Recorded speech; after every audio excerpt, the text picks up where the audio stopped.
નમસ્કાર. આજના આ માહિતી વિશ્લેષણમાં તમારું સ્વાગત છે. આજે આપણે એકદમ સામાન્ય લાગતા એક સાધનથી શરૂ કરીને ચુંબકત્વના સાર્વત્રિક નિયમો સુધીની એક જોરદાર સફર કરવાના છીએ. એક એવી સફર જે આપણને સમજાવશે કે આ અદૃશ્ય શક્તિઓ કેવી રીતે કામ કરે છે અને તેણે માનવ ઇતિહાસને કેવી રીતે આકાર આપ્યો છે. સૌથી પહેલાં જરા વિચારો, જ્યારે જીપીએસ કે સ્માર્ટફોન જેવી કોઈ આધુનિક ટેકનોલોજી નહોતી, ત્યારે પ્રાચીન સમયના દરિયાખેડૂઓ એ વિશાળ અને દિશાહીન મહાસાગરોમાં પોતાનો રસ્તો કેવી રીતે શોધતા હશે? ચારે બાજુ બસ પાણી જ પાણી, કોઈ સીમાચિહ્ન નહીં, અને રાત્રે તો તારાઓ પણ વાદળો પાછળ છુપાઈ જાય. આ એક એવો મોટો પડકાર હતો જેને ઉકેલવા માટે માનવજાતને કોઈ જાદુઈ અને ભરોસાપાત્ર શોધની સખત જરૂર હતી. તો ચાલો સીધા મુદ્દા પર આવીએ. પહેલા મોટા પડકારનો, જે ક્રાંતિકારી છતાં એકદમ સિમ્પલ ઉકેલ મળ્યો, તે છે આપણું આધુનિક ચુંબકીય હોકાયંત્ર. આ નાનકડા સાધને આખી દુનિયાની મુસાફરીનો નકશો જ બદલી નાખ્યો. અજાણ્યા પ્રદેશો શોધવાનો અને નવા ખંડો પાર કરવાનો રસ્તો ખોલી આપ્યો. અંધારામાં કે તોફાનમાં પણ સાચી દિશા બતાવતી આ ખરેખર એક ગેમ ચેન્જર શોધ હતી. હવે આની અંદર શું છે એ જાણવું ખરેખર રસપ્રદ છે.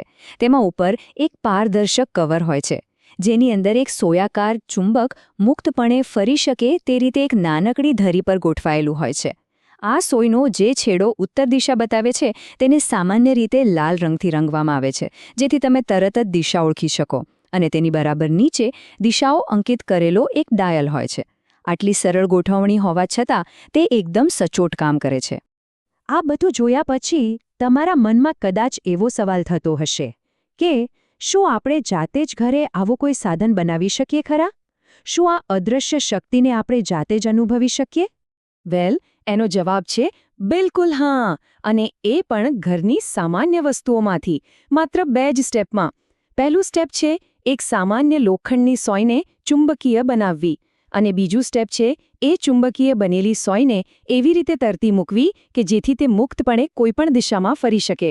ચાલો જોઈએ કે આ જાદુ ખરેખર કેવી રીતે થાય છે. જુઓ, પહેલું સ્ટેપ એકદમ સરળ છે. એક સામાન્ય લોખંડની સોય લો અને તેના પર એક ચુંબકને વારંવાર એક જ ચોક્કસ દિશામાં ઘસો. આ રીતે સતત એક જ દિશામાં ઘસવાથી સોયની અંદર રહેલા કણો એક જ હરોળમાં ગોઠવાઈ જાય છે અને તેમાં ચુંબકીય ગુણ આવી જાય છે. મતલબ કે હવે આપણી સોય માત્ર લોખંડનો ટુકડો નથી રહી, તે પોતે જ એક નાનકડું ચુંબક બની ગઈ છે. અને હવે બીજું સ્ટેપ. આ ચુંબકીય બની ગયેલી સોયને બૂચ અથવા ફોમના એક નાના ટુકડામાં ભરાવો. પછી તેને પાણી ભરેલા વાટકામાં હળવેથી તરતી મૂકી દો. પાણીને કારણે સોયને ફરવામાં કોઈ અવરોધ નડતો નથી. તમે જોશો કે તે આશ્ચર્યજનક રીતે જાતે જ ફરીને ઉત્તર દક્ષિણ દિશામાં ગોઠવાઈ જશે. લો, તમારું પોતાનું હોકાયંત્ર તૈયાર છે.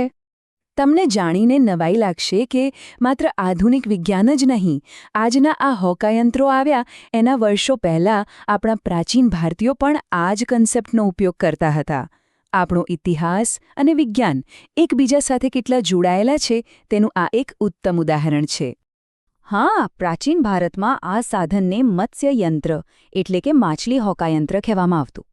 તેમાં માછલીના આકારમાં બનાવેલા એક ચુંબકીય લોખંડના ટુકડાને તેલ ભરેલા વાસણમાં તરતો મૂકવામાં આવતો.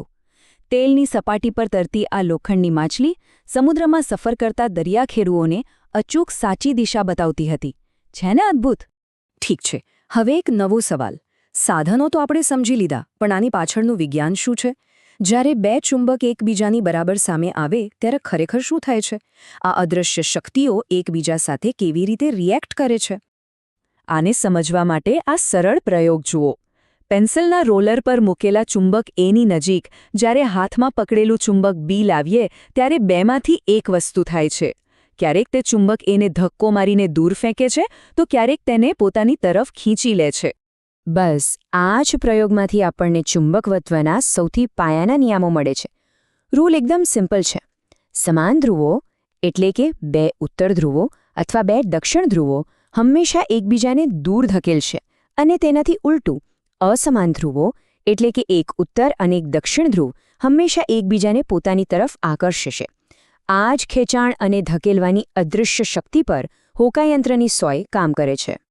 તો આજના આ વિશ્લેષણના અંતે જરા વિચારો. જો આ નાનકડું અદૃશ્ય બળ પાણીમાં તરતી એક સામાન્ય સોયને દિશા બતાવી શકતું હોય તો આ શક્તિઓ આપણા આખા પૃથ્વી ગ્રહને કેવી રીતે પ્રભાવિત કરતી હશે? પૃથ્વીનું પોતાનું વિશાળ ચુંબકીય ક્ષેત્ર છે જે આપણને અવકાશના તોફાનોથી બચાવે છે. આ એક એવો રોમાંચક વિચાર છે જે આપણને ઘણું બધું નવું જાણવા માટે પ્રેરિત કરે છે.